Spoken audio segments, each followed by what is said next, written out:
guys? It's your girl Amber, and I want to welcome you to my newsroom, aka my dining room. And if you guys haven't seen, because I haven't updated my house tour, this is what I did with that blank wall. And I have a little chair right here because, of course, my co-host Chanel can never be too far from me, so she's right here. So today I want to talk to you guys about the LGBTQ presidential town hall debate that happened last week from the Human Rights Campaign and CNN. And I was honored to be invited to that. So it was a really big deal. Now, I just want to start with telling you guys that if you didn't know, I'm a very political person.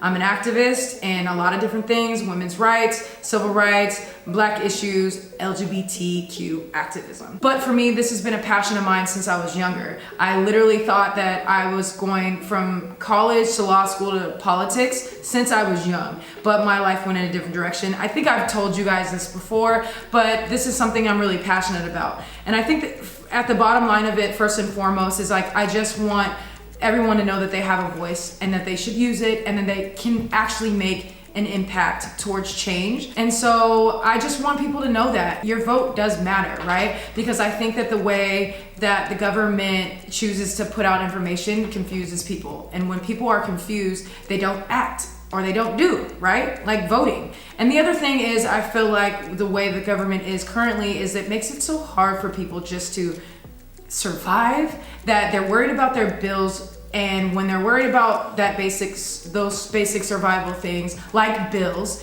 they don't have time to think about what's going on in politics and who to vote for and things like that. And that's why your girl is here. You feel me? I want to take what's going on, digest it, and regurgitate it to you guys and just make it easy for you guys to understand, and get you guys to go vote. You know what I'm saying? I think that's the biggest thing there. It's just like, I just want to make it easy for you guys, you know? Now, because I love politics so much, who knows? I would love to be on a news show. I would love to be a politician one day, or a political commentator. Who knows? But just know I'm out here and I need your support. Okay, so I have a lot of things that I want to talk about, and there's so much in politics. So in the future, I'm going to talk about more political things, but I want to get to the point where we start eliminating some of the candidates, and then we can really get into some juicy stuff. But I want to talk about the town hall. Now, I was very surprised with how I felt during and after the town hall. I did not think that it was going to be as emotional as it was, and I was really disappointed, and I was angry hurt. Okay, so obviously the energy in the room was pretty excited when it started, because this is a historic moment that we have the Democratic candidates talking about LGBTQ issues, right? This is a historic moment. Everybody's excited. But towards the beginning, when Pete Buttigieg was on stage, we had some trans activists come up. Now, let me just tell you, everybody that was there was invited, and they had to be screened by CNN. So everybody that was there was supposed to be there. No one can come in and just do this crazy protest. But everybody has to understand that when you have a town hall with sensitive issues like LGBTQ issues, there are chances that people are gonna speak out or protest. That's a thing. Security should be knowledgeable about how to handle situations the right way. And this is why I'm mad and disappointed. I'm just gonna say this. Some trans activists came up during the beginning of Pete Buttigieg's time on the stage, and they just said, trans are dying, do something, right?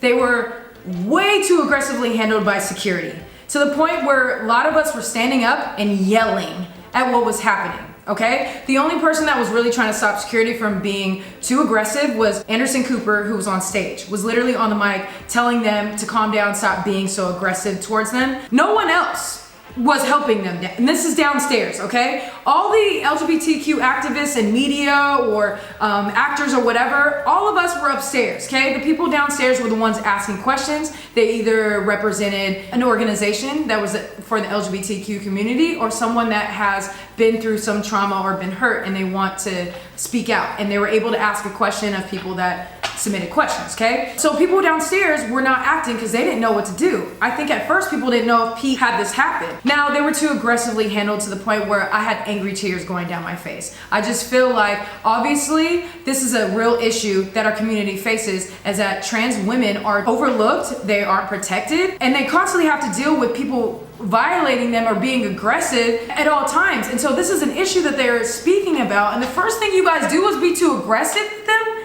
at a town hall. It was so disrespectful, you guys. That's what brought angry tears to my eyes. To think that while they're bringing up these issues, the actual issues that they're bringing up is happening to them. Are you kidding me? So anyways, I just did not think that it was gonna happen that way. And of course that made the energy in the room so heavy, because while that happened, some trans activists got up and walked out. They were so mad. Some, like India Moore, shout out to her, left and came back to let us know that the women that they were too aggressive with were okay. But obviously this put the room on edge, especially energy. So after that, a lot of the candidates were yelled at by some of the activists upstairs that had something to say because of what happened, and they were just so mad and so hurt. And then some of them were asked to leave. It just was not handled properly at all. Now at the very end, my friend Blossom got up and went towards the stage and started yelling. The first thing that went through my mind is like, oh my God, if someone touches her or violates her right now, like what I'm gonna do. And so right away, like me and my friends, we got up and we started looking at her and we literally started holding our hands like, if they do something to her, this is gonna be bad. The CNN is not gonna be ready for this, okay? And so I was like literally, but also you can see, I can hear in her voice, she was so hurt. And when it's one of your friends bringing up issues and all this energy was happening that day, like I immediately just started, like tears were falling down my eyes, you guys. It was a huge moment. They took her mic away, but then ended up giving it back to her and let her express. She took over CNN and let her express her main point is that no trans people of color asked a question that night, so she didn't feel represented. And that was a thing that I feel like, how did you overlook that? How did that happen? As great as this night was, there were obviously there was things that were a problem that need to be looked at for the future. Now, I just want to get into some of the things that we need to make sure that we prioritize going forward as a community, and making sure that whoever is our next candidate makes these issues an importance and makes it a priority. So the first thing I want to talk about is the Equality Act, right?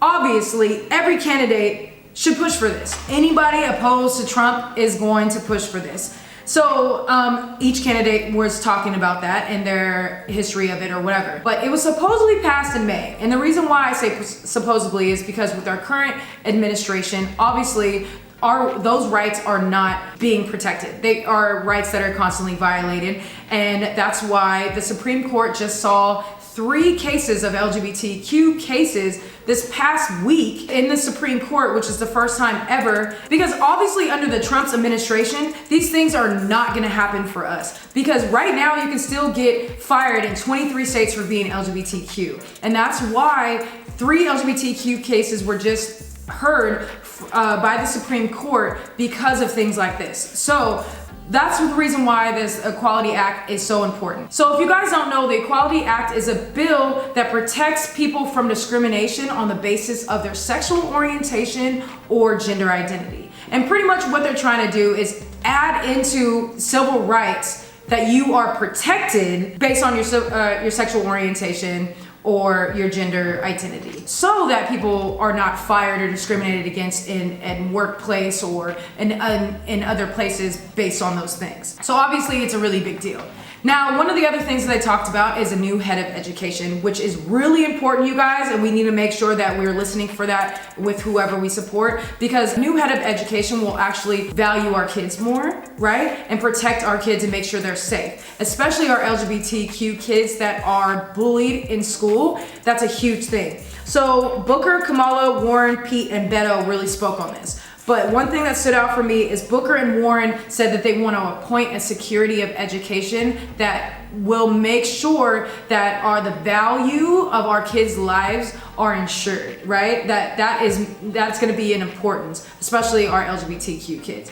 That's a really big deal. So here's a list of other things that were talked about. Trans protection from brutality. And I liked how Beto and Booker talked about educating our police to handle situations that have to do with this going forward, which is a big deal. Overturning the trans military ban, because how are you gonna tell somebody that they can't protect our country? Are you kidding me? What is this, you guys? Like, it's crazy. It blows my mind. One thing that Beto talked about that I think that all the other candidates are gonna adopt moving forward is making conversion camps illegal. Because how the hell is it legal for people to literally torture children based on what their sexual orientation is? The fact that we haven't jumped on that and made that illegal already blows my mind. That's absolutely ridiculous. Thank you, Beto, for bringing that up. One thing that I feel like Booker really emphasized on is bathroom usage, right? And protecting laws. And he really was like, I want to strong arm the Department of Justice to make sure that those civil rights are put in place so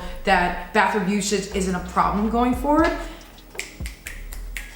Yes. But if we're gonna talk about the DOJ, we need to talk about the fact that one of the most important things is changing the leadership in the Department of Justice, which is something that I think that Pete Buttigieg is really in the lead of, and only because I was able to meet him almost 2 weeks ago and able to ask him in person. It was a Black women's luncheon, so these women really drilled him, and we were able to ask him some really serious questions, and I liked how he led with, we need to change the leadership in the Department of Justice to make sure that that there's equality, that there's fairness across the board, and that is literally key. Booker also talked about this, and one thing that he did highlight is that we need to hurry up with this so that we don't have to rely on the Supreme Court to make decisions, because if we do that, we'll be way far behind, because that takes way too long. So I really love that, and that's why, and that was one thing that really made Booker stand out for me as a vice president candidate. One other thing that was a highlight of the night for me was changing sexual education from religious-based to science-based. And this will help discrimination, especially for different sexual orientations. I think this is great, because obviously there's a problem. There's been a problem. First of all, the sexual education is just terrible in general, and it needs to not emphasize one man, one woman type of thing. How far behind are you guys, right? And that's why kids have to go to YouTube and look up Stevie Bobby and Shannon Boodram and everybody else that helps educate our community and our kids, because we're not able to. Another thing that's really important is lowering prescription drugs, right? And one thing that I thought Beto did a really good job of is in pointing out Truvada. Truvada for PrEP is incredibly expensive. And because of that, not that many people have it because they can't afford it, right? So one thing that I thought was really dope of Beto and Booker is to point out that we need to demand these medical monsters to lower the prices, and if they don't, to take the patent from them, right? So that they can ensure that everyone gets these prescriptions at the price that people can afford. And that is so huge, you guys, especially for our community, especially for Truvada for PrEP, amongst all other prescriptions that we need for our community. Affordable housing, right? So I bring this up because obviously it affects everybody, right? Prices are getting way too high for rent. But one thing that I really love, Kamala pointed this out, is that she wants to put more grants in place that give LGBT kids a safe place to go and a safe place to live if they're homeless and kicked out of their homes. She also emphasized grants to help homelessness and mental health, which is also two huge passions of mine. We need to do better, because people on the street are not just homeless. They suffer from drug abuse or alcohol abuse or mental health issues as well. So when we think about helping the homeless, we need to consider all of those things and make sure that there are initiatives put in place to help them. So there's so many other things that I want to talk about, but that was really what I just wanted to put out there to you guys.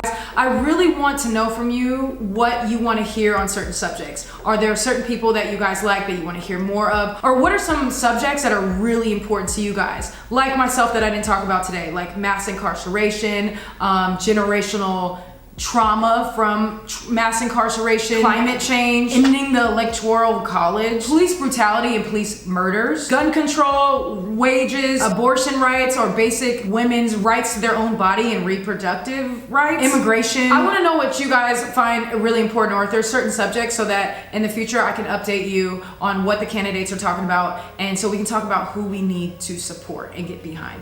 I know that you guys might disagree with me on some things, and that's fine. I want you guys to express your opinions and your concerns. Let's just make sure that we do it in a constructive way. I love when people come to me and say, hey Amber, have you thought about it like this? These are the facts. I love that. I'm always a person that wants to learn about things that I might not know. You know what I'm saying? So anyways, you guys, I hope you enjoyed this. More to come. I will see you guys again soon. I love you so much. Stay amazing, stay proud, stay woke. Peace.